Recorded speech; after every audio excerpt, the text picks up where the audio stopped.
Punctuation mark নিয়ে তোমাদের আজ থেকে সমস্যা শেষ। তুমি যদি প্রাইমারি স্কুলের স্টুডেন্ট হয়ে থাকো, তুমি যদি হাই স্কুলের স্টুডেন্ট হয়ে থাকো, তুমি যদি মাধ্যমিক এবং উচ্চ মাধ্যমিকের স্টুডেন্ট হয়ে থাকো, তাহলে তোমাদের জন্য আজকের এই পাঞ্চুয়েশন মার্ক আমি যে আজকের টেকনিকটি প্রয়োগ করে দেখাবো, আর এই টেকনিকটি যদি তুমি মনে রাখতে পারো তাহলে তোমাকে আর পাঞ্চুয়েশন মার্ক নিয়ে আর সমস্যায় ভুগতে হবে না। তাহলে চলো শিক্ষার্থীরা আর কথা না বাড়িয়ে আজকের ক্লাসটি শুরু করা যাক। পাঞ্চুয়েশন মার্ক লিখতে হলে কিছু চিহ্ন ব্যবহার করতে হয়। সেই চিহ্নগুলো হলো ফুল স্টপ, কমা, কোয়েশ্চেন মার্ক, এক্সক্লেমেশন মার্ক, এরপর capital letter, inverted comma, apostrophe চিহ্ন। এই 7টা চিহ্ন তোমাদের প্রয়োগ করতে হবে পাঞ্চুয়েশন মার্ক লেখার ক্ষেত্রে। তাহলে চলো একটি একটি করে রুলস সমাধান করা যাক। প্রথমেই শিখে নেওয়া যাক ফুল স্টপের কাজ। প্রত্যেক বাক্যের লাইনের শেষ অংশে অথবা সমাপ্তি অংশে ফুল স্টপ বসে। এখানে লক্ষ্য করো যে আই এম এ স্টুডেন্ট, এখানে একটি বাক্য শেষ, অর্থাৎ এখানে একটি ফুল স্টপ সর্বশেষে দিতে হবে। এরপর হি লিভস ইন ঢাকা, সে ঢাকায় বসবাস করে, একটি বাক্য শেষ, অর্থাৎ সেই বাক্যর শেষ অংশে ফুল স্টপ দিয়েছি এবং দিতে হবে। এরপর শি ইজ ভেরি অনেস্ট, সে একজন অনেক সৎ ব্যক্তি, তাহলে একটি বাক্য শেষ, তাহলে আমরা একটি বাক্যর শেষে ফুল স্টপ ব্যবহার করলাম। এরপর এরকমভাবে সবগুলোই হবে। এখানে তোমাদের বোঝার সুবিধার্থে লাল অংশে 2টি লাইন ব্যবহার করলাম যাতে তোমরা আরও সহজেই বুঝতে পারো। দেখো এখানে রাহিম ইজ এ গুড স্টুডেন্ট, এখানে দেখো রাহিম ইজ এ গুড স্টুডেন্ট, এতটুকু কিন্তু একটি বাক্য শেষ হয়ে গেল, তাহলে শেষ হয়েছে মানেই বাক্যর শেষে একটি ফুল স্টপ বসিয়ে দিলাম। এরপর দেখো আরেকটি লাইনে he lives in Dhaka Bangladesh, এখানে দেখো he lives in Dhaka Bangladesh, এখানে যেহেতু আমার আরেকটি বাক্য শেষ, তাহলে সেখানে আমি আরেকটি ফুল স্টপ বসিয়ে দিলাম। এরপর দেখো every morning he wakes up early and goes to school, এখানে আরেকটি বাক্য শেষ, এই শেষের শেষ অংশে তুমি একটি ফুল স্টপ বসিয়ে দিবা। এরপর শুরু হচ্ছে কমার কাজ। একই ধরনের একাধিক শব্দ বা বাক্যাংশ আলাদা করতে অথবা ছোট বিরতি বোঝাতে কমা ব্যবহার করা হয়। কমার বিষয়ে আরেকটু সহজভাবে বুঝিয়ে দিচ্ছি, সেটি হচ্ছে I bought a pen, a book and a pencil, এখানে দেখো অ্যান্ড ব্যবহার করা হয়েছে। তোমরা সবসময় মনে রাখবা একটি লাইনের মধ্যে যদি কয়েকটি জিনিসের নাম দেওয়া হয় এবং সেই নামের পরে যদি অ্যান্ড ব্যবহার করা হয়, এই অ্যান্টের আগে যতগুলো নাম আছে সেই নামগুলোর পরে একটি একটি করে কমা দিতে হবে, ঠিক আছে? আবার অ্যান্টের পরে কিন্তু কমা দেওয়া যাবে না, অ্যান্টের পূর্বে অর্থাৎ অ্যান্টের আগে যতগুলো নাম আছে সেই নামগুলোর পরে কমা ব্যবহার করতে হবে। দেখো এখানে I bought a pen, a বুক, দেখো অ্যান্টের আগে 2টি নাম আছে, যে এ পেন, এ বুক, এই পেনের পরে একটি কমা দিবা, এ বুকের পরে একটি কমা দিবা, যেহেতু অ্যান্ড এসে পড়েছে আর কমাকে দেওয়ার দরকার নেই। এরপর দেখো ইয়েস, ইয়েস তুমি যেই লাইনের মধ্যে দেখবা ইয়েসের পরে তুমি একটি কমা ব্যবহার করবা। এর পরের লাইনটি দেখো যে banana, chocolate cake, strawberry cake and water, এখানে দেখো অ্যান্ড খুঁজে পাইলাম এবং অ্যান্টের আগে দেখলাম কয়েকটি নাম দেওয়া আছে, এই নামগুলোর পরেই তুমি একটি একটি করে কমা ব্যবহার করবা, অবশ্যই অ্যান্টের আগে পর্যন্ত, অ্যান্টের পরে দিবা না। দেখো এখানে উপরের নিয়ম অনুযায়ী I bought a pen, a book and a pencil, এখানে দেখো অ্যান্টের পূর্বে 2টি নাম আছে, আমি 2টির নামের আগে কমা বসিয়ে দিলাম, ঠিক আছে, শেষ। এরপরে ইয়েস তুমি যেখানে দেখবা সেখানে একটি কমা বসিয়ে দিবা। এরপরে দেখো banana, chocolate cake, strawberry cake and water, এখানে দেখো কয়েকটি নাম দেওয়া আছে এবং পরবর্তীতে অ্যান্ড ব্যবহার করা হয়েছে, তাহলে অ্যান্টের পূর্বে যতগুলো নাম দেওয়া আছে ততগুলো নামের মধ্যে কমা ব্যবহার করতে হবে। তাহলে দেখো ব্যানানার পরে দিলাম একটি কমা, চকলেট কেকের পরে একটি কমা দিলাম এবং স্ট্রবেরি কেকের পরে কমা দিলাম। এরপর লক্ষ্য করো সতর্কবার্তা, যে শব্দগুলোর সাথে সাধারণত কখনো কমা বসে না, মানে এই শব্দগুলো থাকলে তুমি কমা বসাবা না, যেমন is, am, are, was, were, has, have, had, do, does, did, can, may, must, will, should, এই শব্দগুলো যেখানে থাকবে সেখানে তুমি কমা বসাবা না। তুমি চাইলে খাতার মধ্যে নোট করে নিতে পারো। এরপর কোয়েশ্চেন মার্কের কাজ, যেমন প্রশ্নবোধক বাক্যের শেষে কোয়েশ্চেন মার্ক বসাতে হবে, যেমন নিচে লেখা আছে যে হোয়াট ইজ ইউর নেম, তোমার নাম কি, এটি একটি প্রশ্ন হয়ে গেল, তাহলে প্রশ্ন যেহেতু হয়ে গেল আমি কোয়েশ্চেন মার্কটি বসিয়ে দিলাম, তুমিও বসিয়ে দিবা। এরপর হোয়ার ডু ইউ লিভ, এখানে একটি প্রশ্ন হয়ে গেল, তাহলে প্রশ্ন যেহেতু হয়ে গেল শেষে একটি প্রশ্নবোধক চিহ্ন বসিয়ে দিলাম। এরপর হাউ আর ইউ, তুমি কেমন আছো, এখানে একটি প্রশ্ন হয়ে গেল, মানে আমি আরেকজনের কাছে প্রশ্ন করলাম, যেহেতু প্রশ্ন হয়ে গেল তাহলে প্রশ্নবোধক একটি চিহ্ন ব্যবহার করলাম। তোমাদের আরেকটু সহজ করে দিই, সেটি হচ্ছে কোনো লাইনের মধ্যে যদি হোয়াট, হোয়ার, হাউ, ডো এই 4টি শব্দ দেখতে পাও, তখন তোমরা বুঝে নিবা সেই লাইনটি একটি প্রশ্নবোধক একটি লাইন, এবং সেই লাইনের শেষে একটি কোয়েশ্চেন মার্ক দিয়ে দিবা। লক্ষ্য করো, সতর্কবার্তা, কোয়েশ্চেন মার্ক নিজেই বাক্যের শেষ চিহ্ন, তাই এরপর ফুল স্টপ অথবা কমা দেওয়া যাবে না। অর্থাৎ এই কোয়েশ্চেন মার্কের পরে কোনো ধরনের ফুল স্টপ অথবা কমা দেওয়া যাবে না। এরপর এক্সক্লেমেশন মার্কের ব্যবহার। দেখো, এখানে কোনো কথার মাধ্যমে যদি আবেগ বোঝায়, আবার কোনো কথার মাধ্যমে যদি আনন্দ বোঝায়, আবার বিস্ময় প্রকাশ বোঝায়, আবার কোনো কথার মাধ্যমে যদি আদেশ বা অনুরোধ বোঝায়, তাহলে এক্সক্লেমেশন মার্কটি বসাতে হবে, অর্থাৎ এই চিহ্নটি ব্যবহার করতে হবে। যেমন alas he is dead, hurrah we have won the match, stop don't move, oh what a beautiful flower, help help, what a beautiful flower, how nice, wonderful. এখানে দেখো হেল্প হেল্প, এটা কিন্তু একটা অনুরোধ বোঝাচ্ছে, তাহলে আমি উপরে বলছিলাম যে অনুরোধ বোঝালে তুমি এক্সক্লেমেশন মার্কের এই চিহ্নটি ব্যবহার করবা, যেহেতু এখানে অনুরোধ বুঝিয়েছে।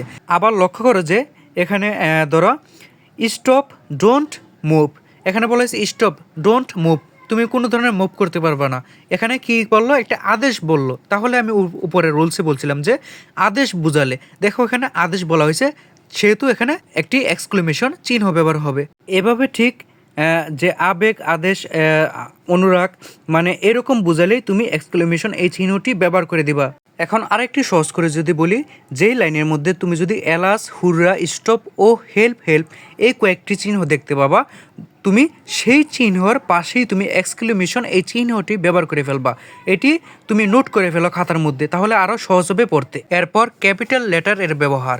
আর ক্যাপিটাল লেটার মানে হচ্ছে বড় হাতের অক্ষর, মানে প্রতিটি বাক্যের প্রথম অক্ষর হচ্ছে ক্যাপিটাল লেটার। তাহলে দেখো, he is a good student, এটা কিন্তু একটি বাক্য, তাহলে প্রথম অক্ষরটি হবে বড় হাতের, যেমন হি, হি হবে একটি বড় হাতের অক্ষর। এরপর শি লিভস ইন ঢাকা, ঠিক এভাবেই তোমরা বাক্যের প্রথম লাইনের প্রথম অক্ষরটি তোমরা বড় হাতের অক্ষর দিবা।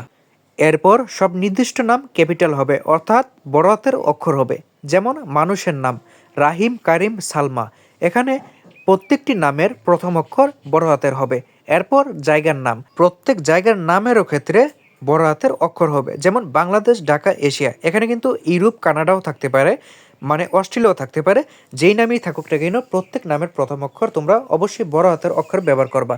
এবং পরবর্তীতে নদী, পাহাড়, সাগর, পদ্মা, হিমালয়, যেই ধরনের নাম থাকুক না কেন তোমরা প্রথম অক্ষর বড় হাতের অক্ষর ব্যবহার করবা।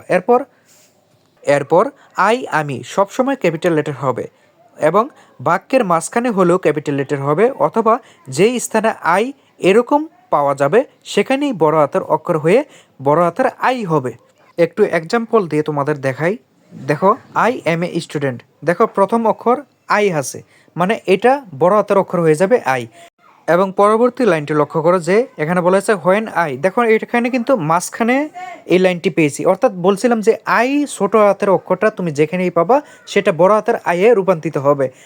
যেমন হোয়েন আই ওয়াজ ইয়াং, এখানে দেখো মাঝখানে একটি আই এসে পড়েছে, সেটা বড় হাতের আইয়ে রূপান্তরিত হবে। এরপর I live in a village, এখানে দেখো মাঝখানে আরেকটি আই এসে পড়েছে, যেখানে আই থাকুক ছোট হাতের অক্ষর সেটা বড় হাতের আইয়ে রূপান্তরিত হবে।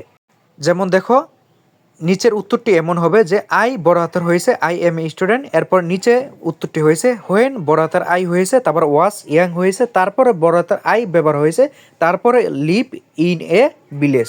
এরপর দিন, মাস, উৎসব, ধর্ম, জাতি ইত্যাদি ক্ষেত্রে ক্যাপিটাল লেটার হবে, অর্থাৎ বড় হাতের অক্ষর হবে। যেমন এক্সাম্পল দিয়ে দেখাই, ইসলাম, হিন্দু, বাঙালি, মুসলিম, ইংলিশ, বাংলা, সানডে, মানডে, জানুয়ারি, ফেব্রুয়ারি, ঈদ, রামাদান, পূজা, এখানে যেইগুলো তুমি ধর্ম, উৎসব বা সাংস্কৃতিক নাম পাবা সেখানে তুমি বড় হাতের অক্ষর ব্যবহার করবা, ঠিক আছে। এরপর ইনভার্টেড কমার কাজ, কারো বলা কথা ডিরেক্ট স্পিচ অথবা কারো বলা কথা হুবহু লিখলে ইনভার্টেড কমা ব্যবহার হবে। যেমন এখানে এক্সাম্পল দিয়ে দেখাই, হি সেড, সে বলল, আই এম হাংরি, আমি অনেক ক্ষুধার্ত। কে বলল? সে বলল। এখন এখানে মুখ্য বিষয় হচ্ছে সে কি বলল, এই সের জায়গায় তুমি ইনভার্টেড কমা দিয়ে দিবা, অর্থাৎ ডান পাশে সেডের পরে যা থাকবে তাই তুমি ইনভার্টেড কমা দিয়ে দিবা। যেমন আই এম হাংরি, এতটুক ইনভার্টেড কমা দিয়ে আটকে দিবা। এরপর পরবর্তীটা হলো শি সেড, সে বলল আই উইল গো হোম। এখানে মুখ্য বিষয় হচ্ছে সে কি বলল, সে বলল আই উইল গো হোম। এখানেই তুমি ইনভার্টেড কমা দিয়ে আটকে দিবা। পরেরটা তুমি দেখো, he said I am happy, সে বলল আমি অনেক খুশি। এখানে সে কি বলছে সেটাই মুখ্য বিষয়, সে এখানে বলছে আই এম হ্যাপি, তুমি আই এম হ্যাপি এতটুকু তুমি ইনভার্টেড কমা দিয়ে আটকে দিবা। ঠিক এভাবে তোমরা প্রত্যেকটি ইনভার্টেড কমা দিয়ে আটকে দিবা।